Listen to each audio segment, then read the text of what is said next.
Assalamualaikum dan salam sejahtera utama TVS 14 Januari 2021. Anda bersama saya Luqman Muhammad. Dan saya Akmal Saleh, ikuti berita ini.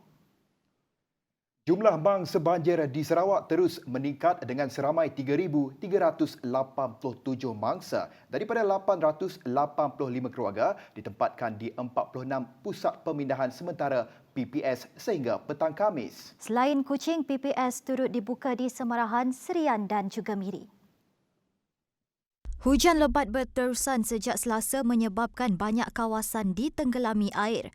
Fenomena air pasang besar memburukkan lagi keadaan.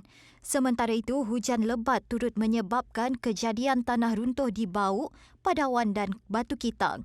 Di Bauk, beberapa kawasan terputus hubungan. Sarawak Energy melaporkan sebanyak 21 kawasan di Padawan dan Bauk terjejas bekalan elektrik akibat pokok tumbang menghempap talian elektrik.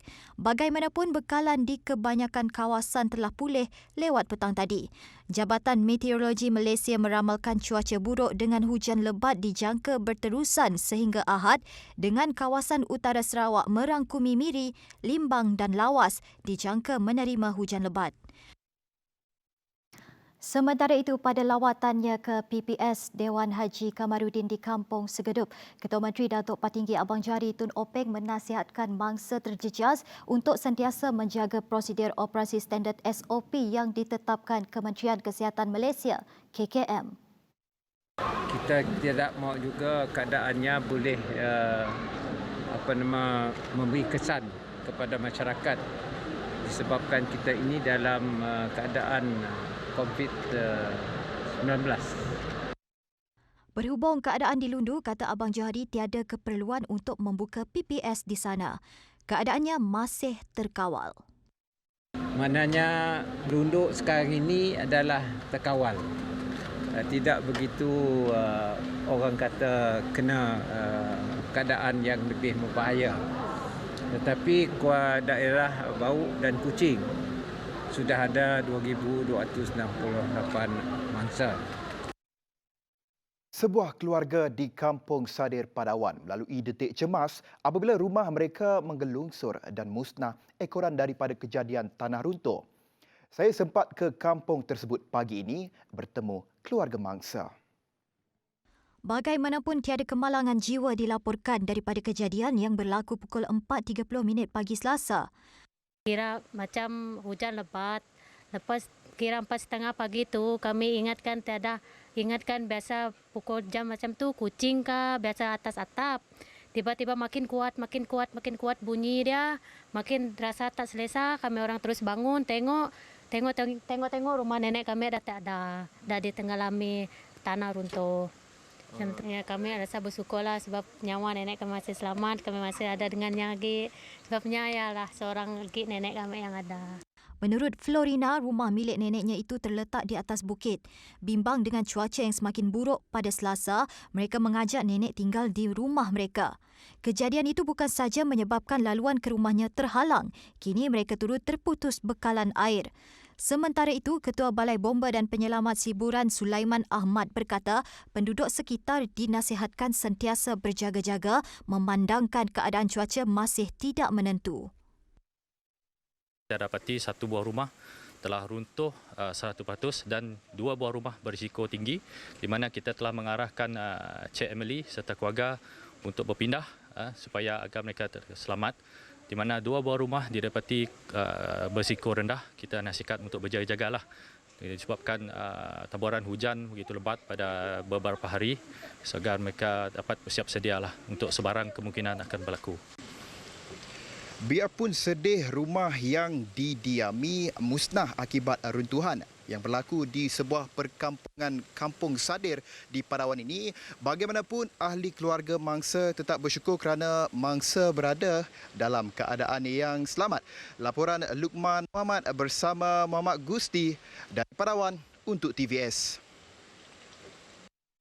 Keadaan banjir yang semakin buruk memaksa semua mangsa dari Pusat Pemindahan Sementara PPS Dewan Serbaguna Taman Maleha dipindahkan ke SJK Chung Hua Tengah, dewan yang telah dinaiki air sejak awal pagi Khamis.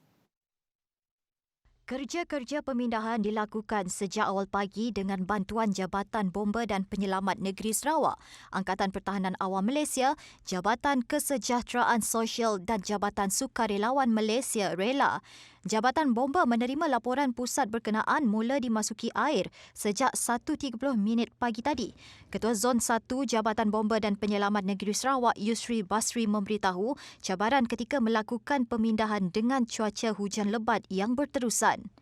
And then cabaran yang kita hadapi adalah keadaan cuaca berterusan dengan lebat, hujan lebat. And then mangsa-mangsa pula adalah terdiri daripada warga MAS, warga OKU dan kanak-kanak.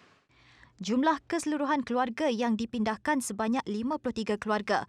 Salah seorang bangsa banjir berkongsi pengalaman ketika Dewan dinaiki air. Lalu sejak saya nunggah makcik banjir. Lalu makcik terbangun dekat nak pukul 5 macam ni. Yang makin tinggi air. Yang masih dalam atas pun. Lalu kami pindah ke atas ya. Saya pindah ke atas dek. Lama-kelamaan dia sampai dekat pukul 6 macam ni. Lalu sidak saya mada. Mau pindah ke situ. Enggak air dah tinggi bah. Kat Dewan Meliha, so far tengah-tengah sidak packing barang apa semua up, air naik cepat dalam pukul 2.30 macam ni lah. Terus kami berpindah ke situ lah. Dalam pada itu, orang awam yang terkandas dan terputus jalan dinasihatkan menghubungi agensi-agensi yang berkaitan untuk bantuan. Saya berada di lokasi PPS iaitu Pusat Pemindahan Sementara di Dewan Maliha, dan kalau seperti mana kita tahu Dewan ini sudah dinaiki air sejak 3 pagi tadi, dan sekarang aktiviti pemindahan keluarga iaitu sebanyak 42 keluarga telah dipindahkan di SJK Chunghua dan berbaki 11 keluarga lagi di sini. Baik, itu saja laporan daripada kami. Saya Kaizari Afindi dan Azlan melaporkan untuk TVS. Baik, untuk perkembangan lanjut mengenai banjir di Sarawak, kita bersama dengan rakan tugas di lokasi. Dipersilakan Zarif.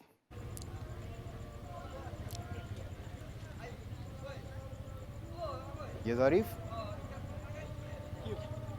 Terima kasih rakan setugas Luqman Muhammad dan Akmal Saleh di studio. Saya sekarang berada di kawasan Kampung Lintang di Kuching, berdekatan surau, di mana kalau kita dapat lihat paras air semakin meningkat sehingga paras buku lali, dan kenderaan pula tidak dapat bergerak dari arah jalan utama masuk ke kampung, dan disebabkan fenomena air pasang besar yang berlaku sejak Selasa yang menyebabkan paras air laut setinggi 6.1 meter dan dijangka akan berterusan sehingga Ahad ini. Di Sarawak ini memberi impak yang besar ketika hujan lebat yang juga menyebabkan tanah runtuh di beberapa kawasan, dan penduduk di sekitar kawasan ini juga meletakkan kenderaan di luar jalan utama bagi mengelakkan kenderaan mereka rosak. Dan manakala Jabatan Meteorologi Malaysia Met Malaysia menjangkakan keadaan cuaca buruk yang dengan hujan lebat yang sedang berlaku di negeri ini akan berlarutan sehingga Ahad ini. Di kawasan Kampung Lintang ini sudah 3 hari, manakala di Kuching sahaja terdapat 21 pusat pemindahan sementara PPS bagi mangsa-mangsa banjir. Antara pusat PPS di kawasan ini adalah SK Rakyat dan SK Encik Buyong. Kita ada salah seorang penduduk di sini untuk memberi sedikit pengalaman. Baiklah.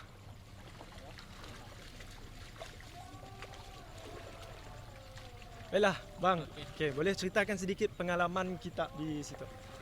Setakat ini air mula naik. Air mula naik jam 6 petang tadi. Sekarang ni air sudah mula surut. Dan adakah berlaku dari pagi tadi? Pagi tadi jam 4 pagi berlakunya air naik dan mula surut jam 6 pagi. Bagaimana pula dengan di rumah kita sendiri? Adakah naik air? Setakat ni rumah kami belum lagi dinaiki air.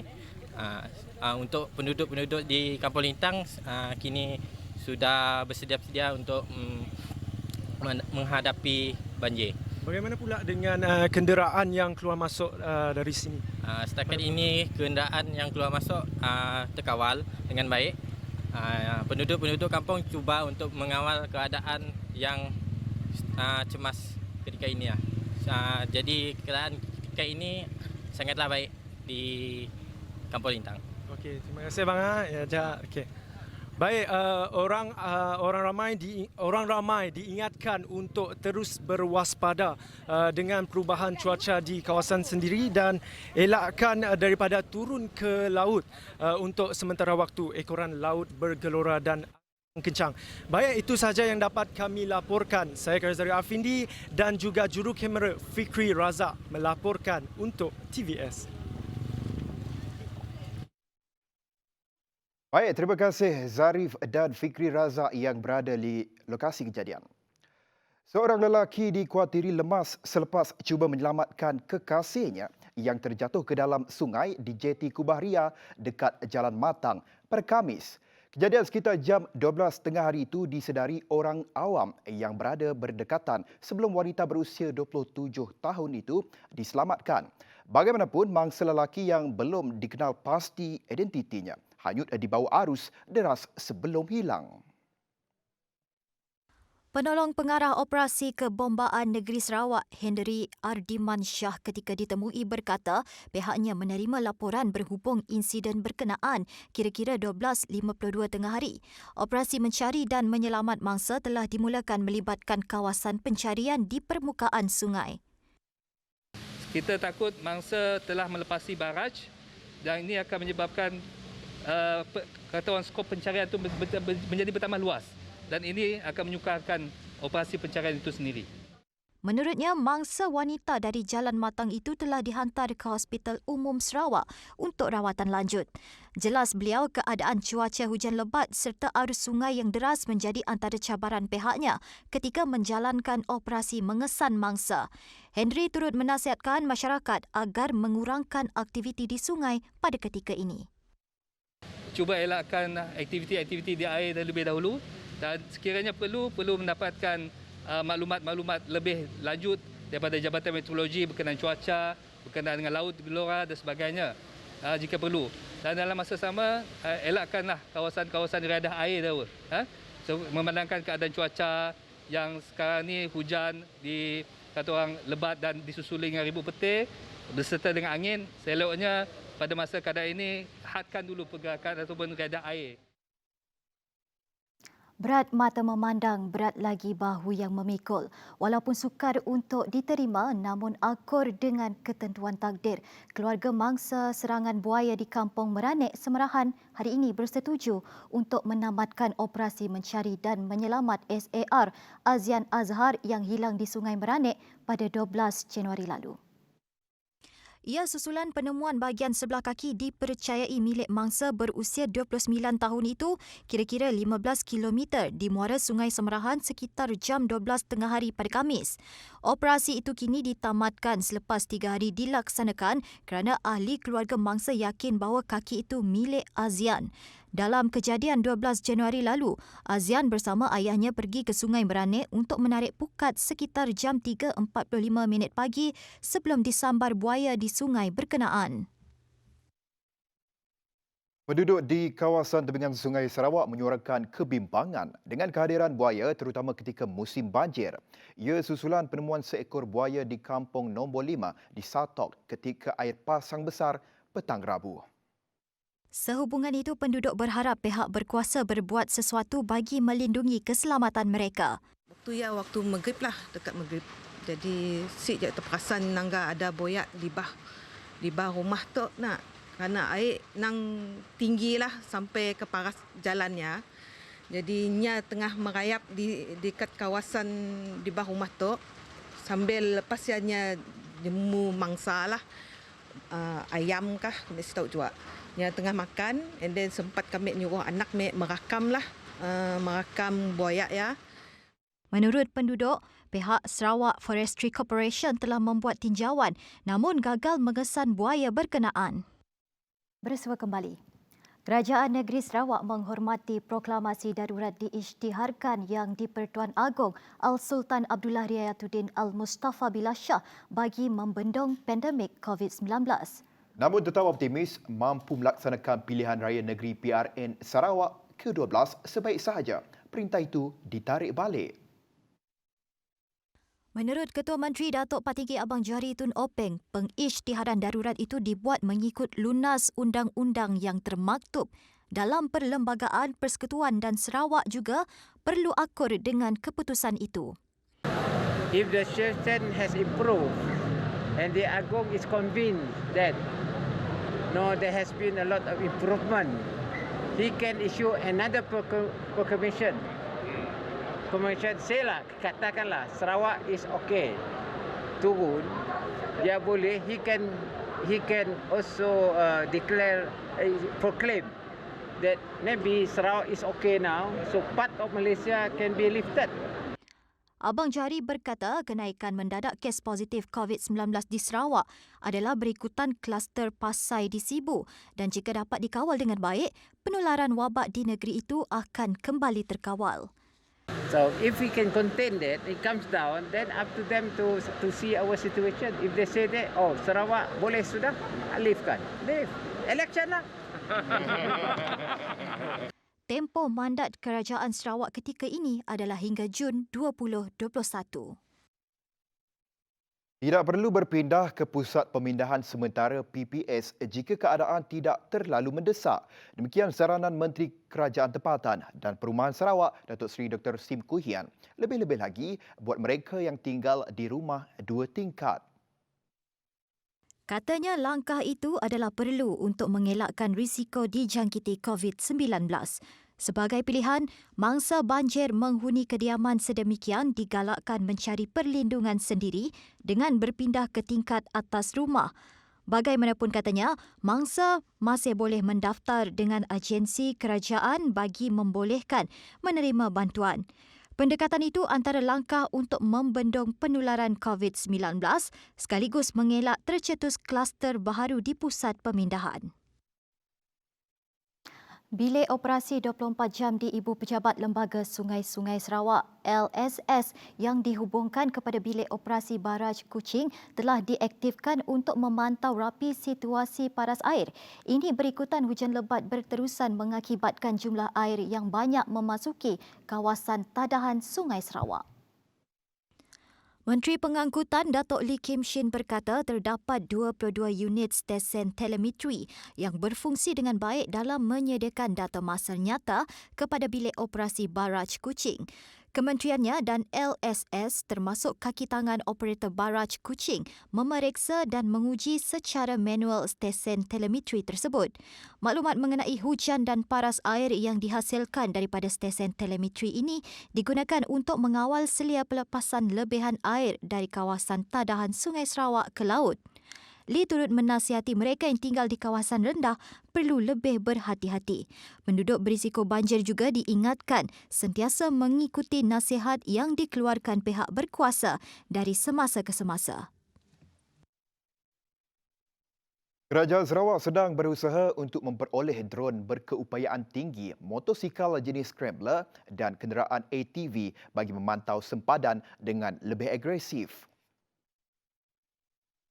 Sehubungan itu, Jawatan Kuasa Keselamatan Sempadan Sarawak JKSS akan bekerjasama dengan Jawatan Kuasa Pengurusan Bencana Negeri JPBNS dalam mendapatkan dana untuk peralatan yang diperlukan. Timbalan Ketua Menteri Tan Sri Dr. James Jemut Masing yang juga pengerusi JKSS berkata adalah penting untuk Sarawak meningkatkan kawalan dalam usaha menangani masalah penyeludupan di sempadan. Tambah beliau, rangkaian telekomunikasi yang bagus antara pos sempadan dan pusat kawalan agensi pelaksana yang juga disediakan. Ini adalah bagi menyalurkan maklumat mengenai aktiviti yang tidak diingini di sempadan negeri. Dalam perkembangan yang sama, ujar beliau, usaha memburu mereka yang menjadi dalang kepada kemasukan imigresen tanpa izin ke negeri juga perlu dilaksanakan. Malaysia merekodkan kes harian tertinggi dengan mencatatkan sebanyak 3,337 kes pada Khamis. 3,330 merupakan kes tempatan manakala selebihnya kes import. Jumlah itu menjadikan jumlah keseluruhan kes sebanyak 147,855 dengan kes aktif sebanyak 32,377 kes. Menurut Ketua Pengarah Kesihatan Tan Sri Dr. Nur Hisham Abdullah, Selangor mencatatkan kes tertinggi dengan 1,036 kes diikuti Johor 460 kes, Sabah 389 kes dan Kuala Lumpur 257 kes. Sementara itu, Jawatan Kuasa Pengurusan Bencana Negeri JPBN Sarawak memutuskan untuk melaksanakan Perintah Kawalan Pergerakan PKP di bahagian Sibu selama 14 hari bermula 16 Januari ini. Pelaksanaan PKP itu meliputi daerah Sibu, Kanawit dan Selangau berkuat kuasa 12 tengah malam 16 Januari. Sarawak pada Khamis merekodkan 180 kes positif COVID-19. Sibu mencatatkan kes tertinggi iaitu 150 kes, Miri 9 kes, Bintulu 4 kes, Kuching 4 kes, Dalat 3 kes, Simunjan 2, Sebauh 2, Limbang 1, Semerahan 1, Tebedu 1, Betong 1 kes, Sarike 1 kes dan Lubuk Antu 1 kes. Bersua kembali. Kementerian Kesihatan Malaysia KKM menyasarkan untuk menurunkan kes jangkitan COVID-19 di negara ini daripada purata lebih 2,000 kes kepada 500 kes sehari. Ketua Pengarahnya Tan Sri Dr. Nur Hisham Abdullah berkata ia mungkin memerlukan tempoh 4 minggu untuk mencapai sasaran itu. Menerusi kenyataan di laman Facebook miliknya, jangkaan itu berdasarkan situasi terkini, jumlah kes harian yang tinggi setiap hari dan kadar kebolehjangkitan atau R0 melebihi 1.0. Tambahnya, tempoh Perintah Kawalan Pergerakan PKP juga tidak boleh terlalu lama kerana ia boleh memberi impak negatif kepada pertumbuhan ekonomi. Untuk mengekang penularan pandemik, jelasnya orang ramai diharap terus kekal di rumah dan mengamalkan prosedur operasi standard SOP agar rantaian jangkitan dapat diputuskan. Sekiranya kes berjaya diturunkan, kawalan pergerakan masih diperlukan namun secara PKP bersyarat untuk melandaikan lengkungan. Tiada kompromi dalam memastikan kesejahteraan rakyat, kelangsungan perniagaan dan ketahanan ekonomi. Malah kerajaan akan terus memastikan kesejahteraan rakyat dari segi kesihatan dan ekonomi walaupun negara masih berdepan dengan pandemik COVID-19. Menteri Kewangan Tengku Datuk Seri Zafrul Tengku Abdul Aziz berkata, kementeriannya memberi jaminan ekosistem kewangan negara masih berdaya tahan dan mempunyai sistem pengurusan dan pengawal seliaan yang kukuh. Kerajaan juga katanya memberi jaminan kepada rakyat dan pelabur bahawa pelbagai sektor ekonomi dan ekosistem kewangan tetap dibuka mengikut SOP yang ditetapkan. Anda masih boleh pergi ke bank dan institusi kewangan bagi menguruskan simpanan dan pelaburan anda seperti biasa. Kerajaan dan agensi-agensi berkaitan akan memudah cara dan memastikan keadaan pasaran kekal kondusif dan teratur dalam tempoh tersebut. Dari segi perniagaan dan ekonomi pula, sektor pembuatan dan perkhidmatan penting juga masih dibenarkan beroperasi termasuk rantaian bekalan sektor terbabit. Kata Tengku Zafrul, kerajaan sudah memberi jaminan bahawa bekalan perlu akan dipastikan mencukupi supaya aktiviti ekonomi utama boleh terus berfungsi. Bagi pengusaha kecil dan mikro, gerai-gerai juga masih boleh dibuka dan beroperasi dalam tempoh ini. Walaupun dengan SOP yang lebih ketat, contohnya pembeli hanya boleh membeli secara bungkus atau take away. Kita akan menjaga punca rezeki rakyat sebaiknya. Baik, laporan itu tadi mengakhiri utama TVS malam ini. Terus setia bersama kami, saya Akmal Saleh. Dan saya Luqman Muhammad. Salam hormat dan selamat malam.